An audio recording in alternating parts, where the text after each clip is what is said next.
151장 찬송하겠습니다. 151장. 만왕의 왕 내 주께서 왜 고초당했나. 151장입니다.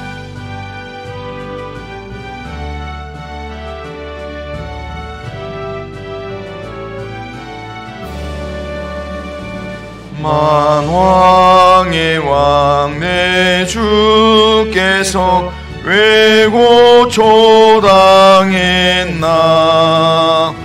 이 벌레 같은 날 위에 그 보혈을 흘렸네. 십자가 내가 처음 볼 때에 나의 맘에 큰 고통 사라져.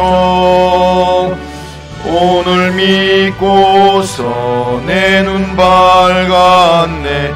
참 내 기쁨 영원하도다. 주 십자가 못 박힘은 속죄함 아닌가. 그 긍휼함과 그 은혜 말할 수 없도다. 십자가 내가 처음 볼 때에 나의 맘에 큰 고통 사라져. 오늘 믿고서 내 눈 밝았네. 참 내 기쁨 영원하도다.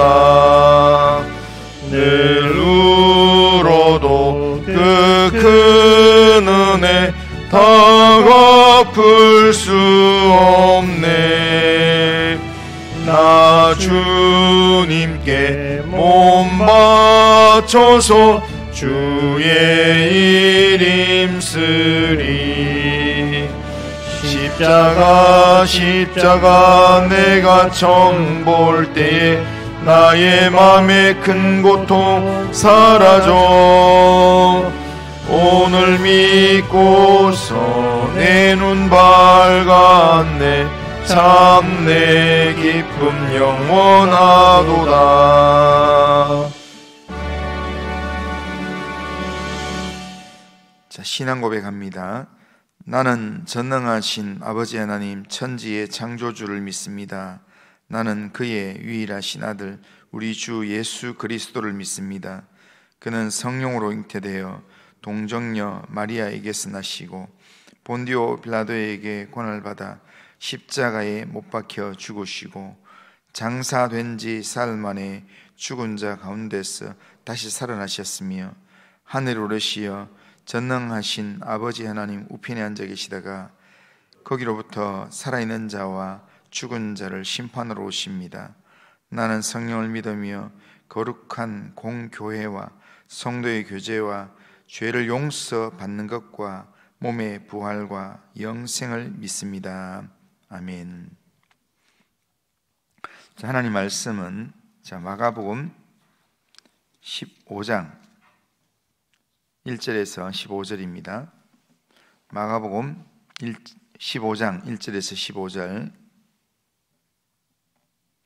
1절에서 15절 한 절씩 교독해 보겠습니다. 새벽에 대제사장들이 즉시 장로들과 서기관들 곧 온 공회와 더불어 의논하고 예수를 결박하여 끌고 가서 빌라도에게 넘겨주니 빌라도가 묻되 내가 유대인의 왕이냐. 예수께서 대답하여 이르시되 내 말이 옳도다 하시매 대제사장들이 여러 가지로 고발하는지라. 빌라도가 또 물어 이르되 아무 대답도 없느냐. 그들이 얼마나 많은 것으로 너를 고발하는가 보라 하되 예수께서 다시 아무 말씀으로도 대답하지 아니하시니 빌라도가 놀랍게 여기더라. 명절이 되면 백성들이 요구하는 대로 제수 한 사람을 놓아주는 전례가 있더니 밀란을 꾸미고 그 밀란 중에 살인하고 체포된 자 중에 바라바라 하는 자가 있는지라. 무리가 나아가서 전례대로 하여 주기를 요구한대 빌라도가 대답하여 이르되 너희는 내가 유대인의 왕을 너희에게 놓아 주기를 원하느냐 하니 이는 그가 대제사장들이 시기로 예수를 넘겨준 줄 알미러라. 그러나 대제사장들이 무리를 충동하여 도리어 바라바를 놓아 달라 하게 하니 빌라도가 또 대답하여 이르되 그러면 너희가 유대인의 왕이라 하는 이를 내가 어떻게 하랴? 그들이 다시 소리 지르되 그를 십자가에 못 박으소서. 빌라도가 이르되 업짐이냐 무슨 악한 일을 하였느냐 하니 더욱 소리 지르되 십자가에 못 박게 하소서 하는지라. 같이 읽겠습니다. 빌라도가 무리에게 만족을 주고자 하여 바라바는 놓아주고 예수는 채찍질하고 십자가에 못 박히게 넘겨주니라. 아멘. 자, 오늘 우리가 읽은 이 본문은 예수님께서 총독 빌라도에게 넘겨져서 빌라도 앞에서 신문을 받고 결국 십자가에 못 박히도록 선고되고 넘겨지는 그런 내용입니다.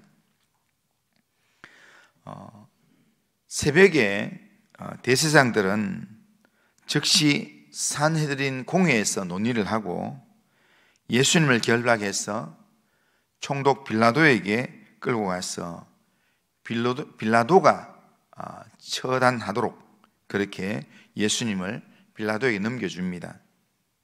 이렇게 한 것은 로마의 통치를 받고 있는 이스라엘은 사람을 죽일 권한은 없기 때문에 그래서 로마 총독 빌라도의 힘을 빌어서 예수님을 사형에 넘기기 위해서 그렇게 한 것입니다. 산헤드린 공회가 예수님을 처형하기 위해서 자기들의 정한 규칙, 반드시 판결은 낮에 해야 되고 중범을 판결할 때는 24시간이 지난 후에 판결해야 된다라고 하는 그런 자기들의 규정을 어기고 그들은 한밤중에 모여서 새벽에 논의하고 그리고 그 새벽에 바로 그냥 총독에게 넘겨서 일을 진행하려고 했다는 겁니다.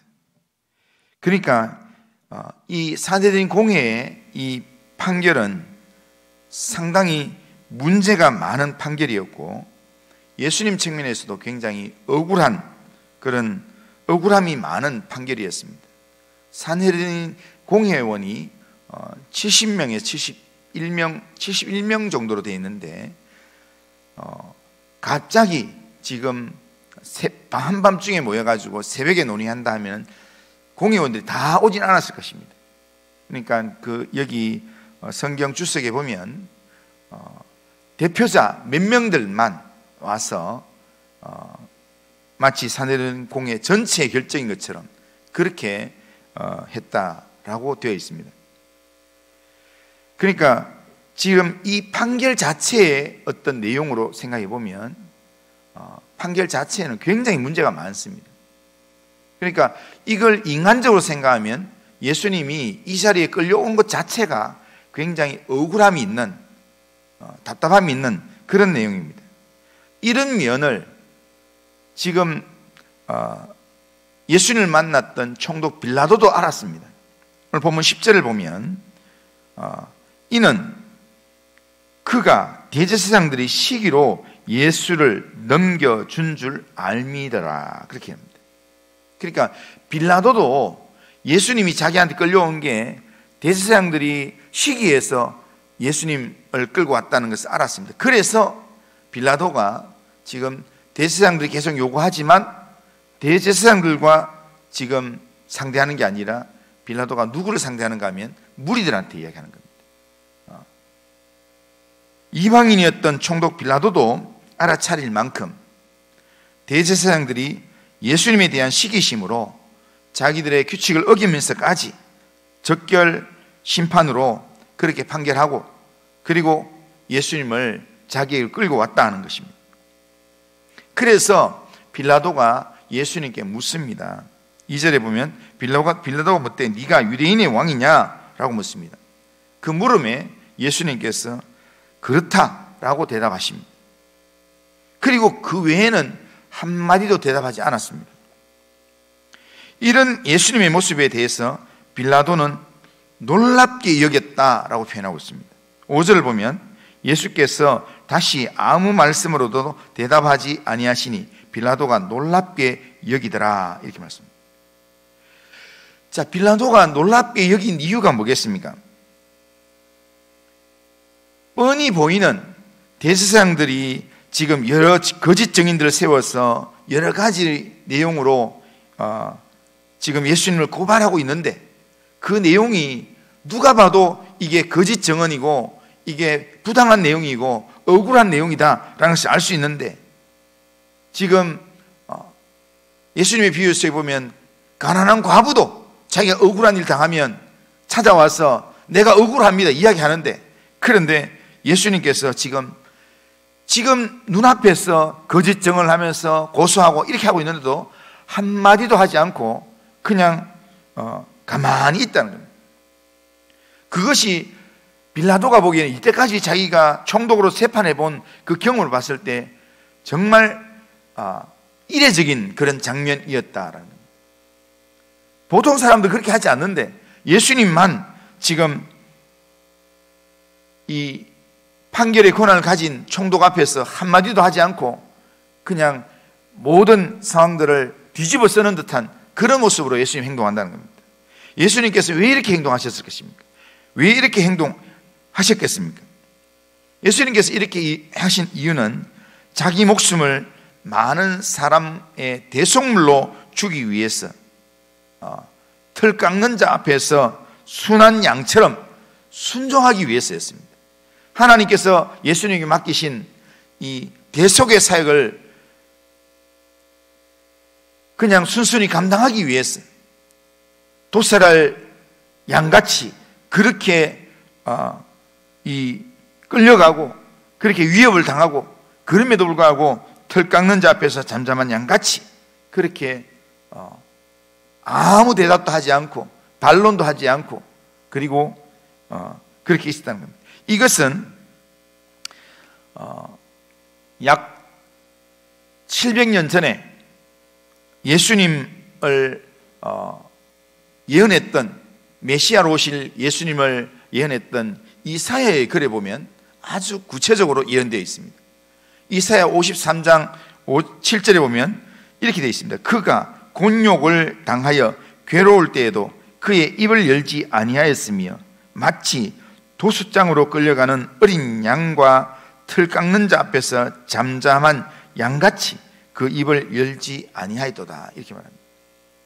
그러니까 예수님은 우리의 왕으로 우리의 구원자로 오셨지만 우리를 죄 가운데서 구원하기 위해서 우리를 대신해서 죄인의 자리에 서셨고, 대속의 제물이 되기 위해서 우리를 대신하는 이 속죄의 제물이 되기 위해서 예수님은 순한 양같이 고난의 길, 죽음의 길을 그냥 맞이하셨다는 겁니다. 대제사장이 물었을 때 네가 그리스도냐? 라고 물을 때 그 물음에 대답하는 게 어떤 의미인 줄 알면서도 내가 그니라 라고 이야기하고, 그리고 이 빌라도가 네가 유대인의 왕이냐 했을 때 빌라도의 그 물음 앞에 예수님이 내가 그렇다, 그 물음이 어떤 내용인지 알면서 예수님께서 그렇게 대답하셨다는 겁니다. 빌라도가 고발하는 자들의 아주 부당한 고발에 대해서 스스로 변론할 기회를 주려고 그렇게 예수님께 이야기해봐라, 나한테만 이야기하면 내가 도와줄 수 있다 라고 이야기했지만 예수님은 아무 대답도 없이 그냥 그 고난의 상황들을 묵묵히 받아들이셨고 거부하지 않았다라는 겁니다.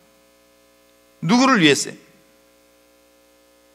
하나님께서 맡기신 그 사명을 위해서, 그리고 하나님께서 맡기신 그 영혼들, 우리를 위해서, 우리를 죄 가운데서 구원하려는 그 하나의 목적을 위해서 예수님께서 순한 양같이 예수님께서 도살할 양으로 끌려가는 그 자리에서도 잠잠하였다라는 겁니다.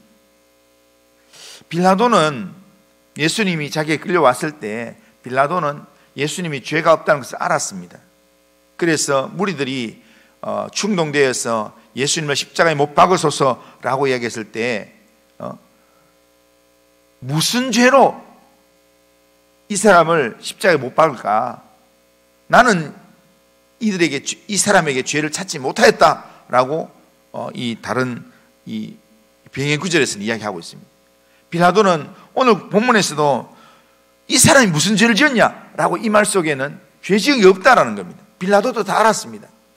빌라도가 예수님이 죄가 없다는 것을 알았지만 그럼에도 불구하고 예수님께서 한마디도 대답하지 않고 그냥 묵묵히 받아들이는 이 모습이 이해할 수 없었고, 하지만 대제사장의 종교적인 시기심 때문에 예수님이 이 자리에 있는 줄 알았기 때문에 예수님을 놓아주려고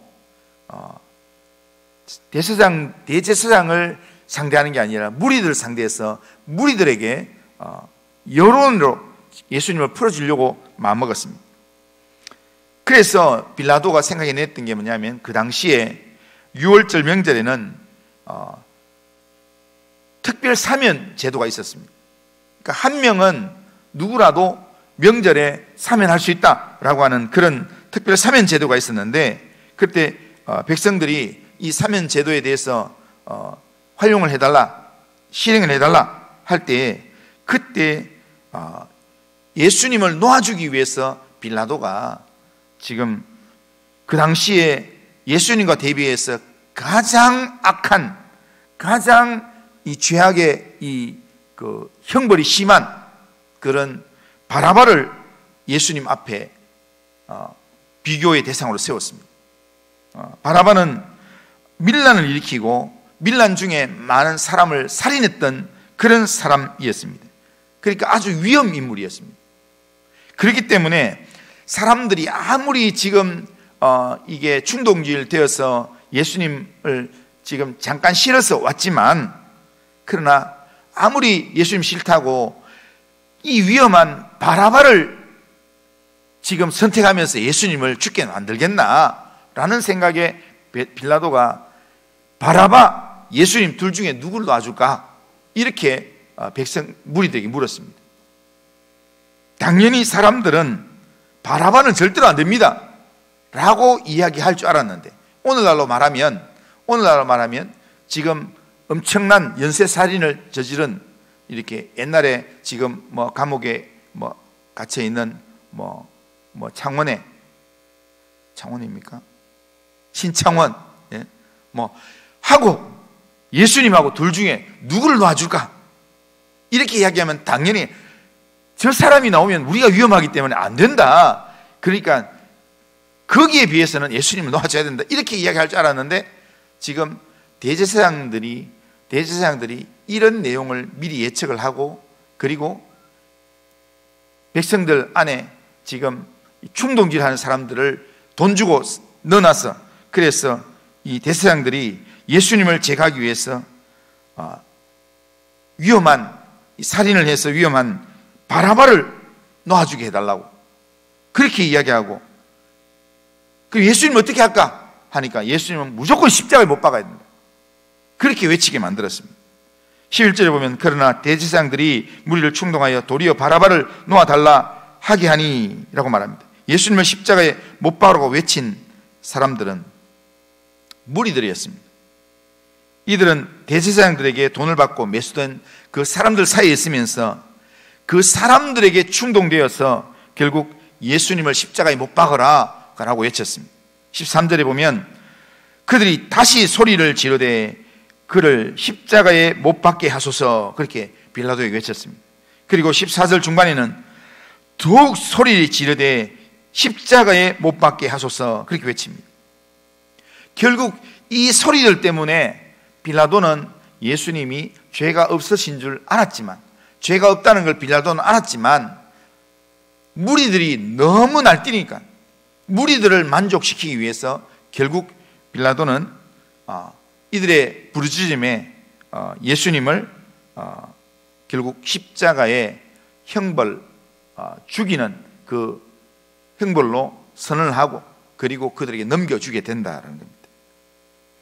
지금 예수님이 십자가에 달려 죽으신 내용을 보면 대제사장들의 아주 간악한 자기 기득권을 지키기 위해서 예수님을 제거하려고 하는 아주 간악한 계획 때문에, 그리고 또 무리들의 분별함 없이 그냥 충동되어서, 며칠 전에는 호산나 다윗의 자손이여 이렇게 외치고 이렇게 했던 사람들이 돈에 이 충동된 사람들의 그런 충동에 의해서, 선동에 의해서 갑자기 예수님을 십자가에 못 박아라, 가장 악하고 위험한 바라바고 막 바꾸면서 예수님을 동격으로 치유하면서, 그러면서 예수님을 십자가에 못 박으라는 무리들의 이 충동에 빠진 선동 때문에, 어리석은 선동 때문에, 그리고 빌라도의 백성들을 두려워하는, 진리보다도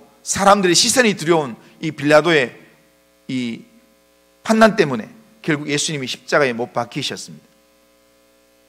그러나 오늘 본문 전체를 보면 예수님이 십자가에 못 박히지 않으려고 하면 안 박힐 수 있습니다.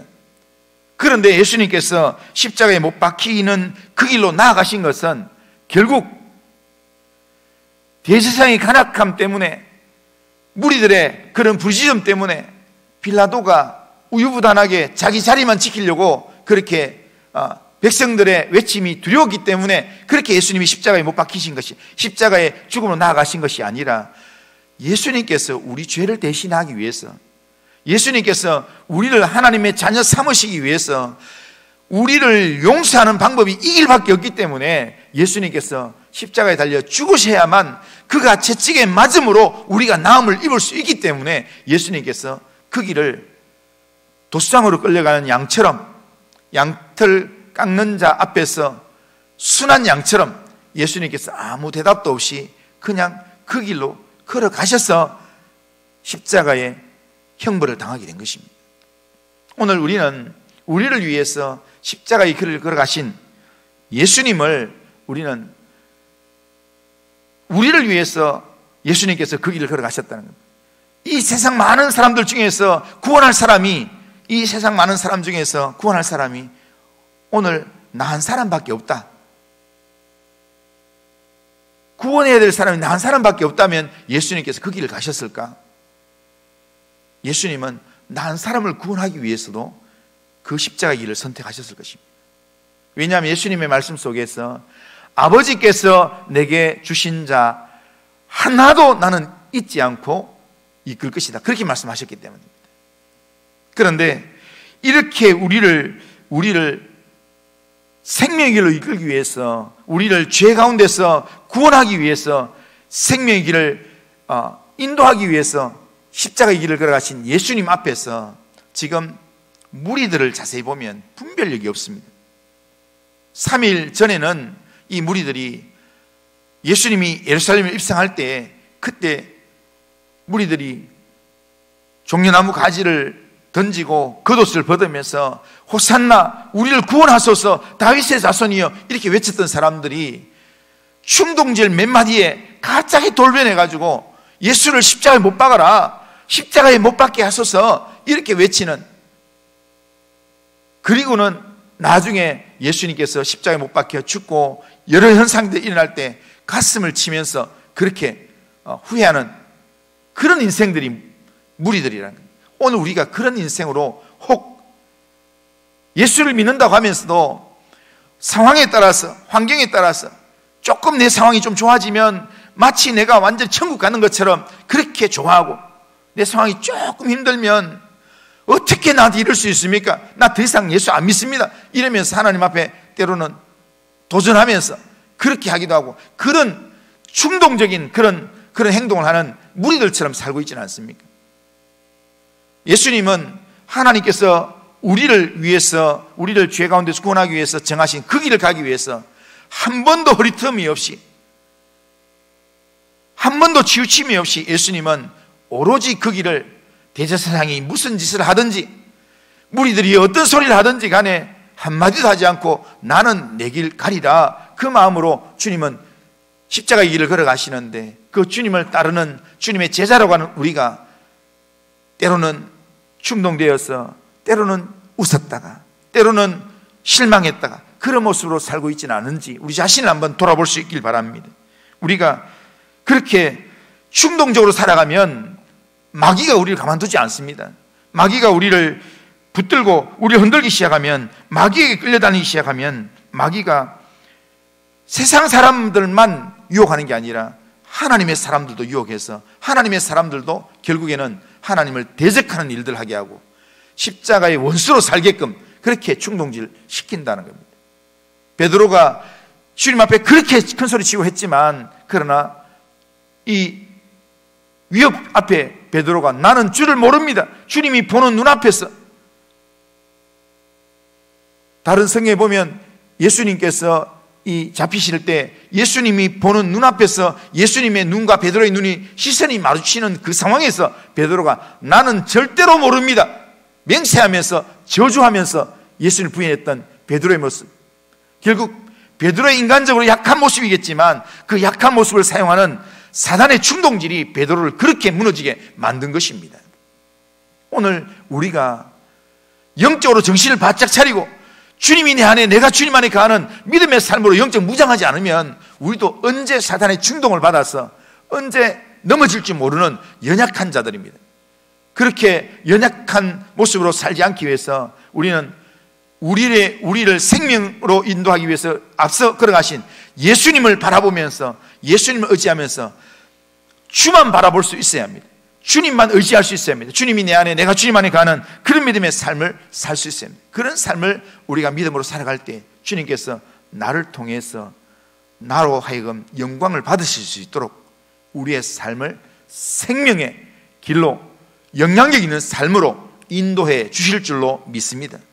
그런 삶을 오늘도 꿈꾸면서, 그런 삶을 사모하면서 내 안에 주님으로 충만하기를 원합니다, 예수로 충만하기를 원합니다, 그런 마음으로 기도하면서 이 하루를 살아가는 우리 모든 성도님들 다 되시기를 주님의 이름으로 축원합니다. 이 시간 우리 같이 한번 기도하겠습니다. 같이 한번 기도하면서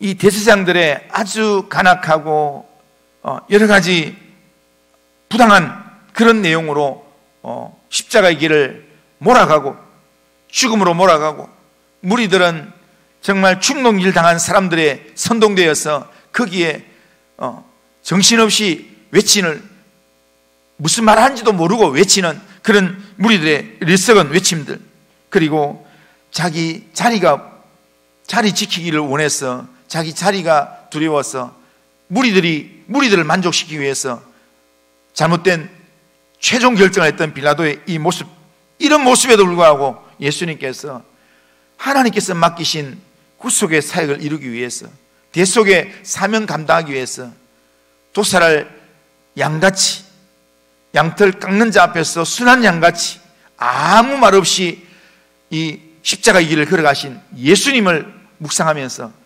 주님 때문에 내가 속죄함을 얻었고, 주님 때문에 내가 하나님의 자녀가 되었고, 주님 때문에 내가 천국 백성이 되었습니다. 내가 주님을 묵상하는 자로, 주님을 의지하는 자로, 주님이 내 안에 충만한 자로 살기를 원합니다. 주님, 오늘도 나를 예수로 충만하게 해 주시옵소서. 그렇게 한번 간절하게 기도하시고, 또한 우리 가정, 우리 식구들, 우리 주변에 있는 사람들 정말 예수의 사람으로 하나님 무장시켜 주시옵소서, 붙들어 주옵소서 위해서 같이 한번 간절하게 우리 같이 한번 기도하시고, 또 우리 성도들 가운데 몸이 연약한 성도들, 어려움 당한 성도들 위해서 같이 한번 기도하시고, 또 4월 10일 있을 총선을 위해서 하나님 정말 이 나라를 위한 그런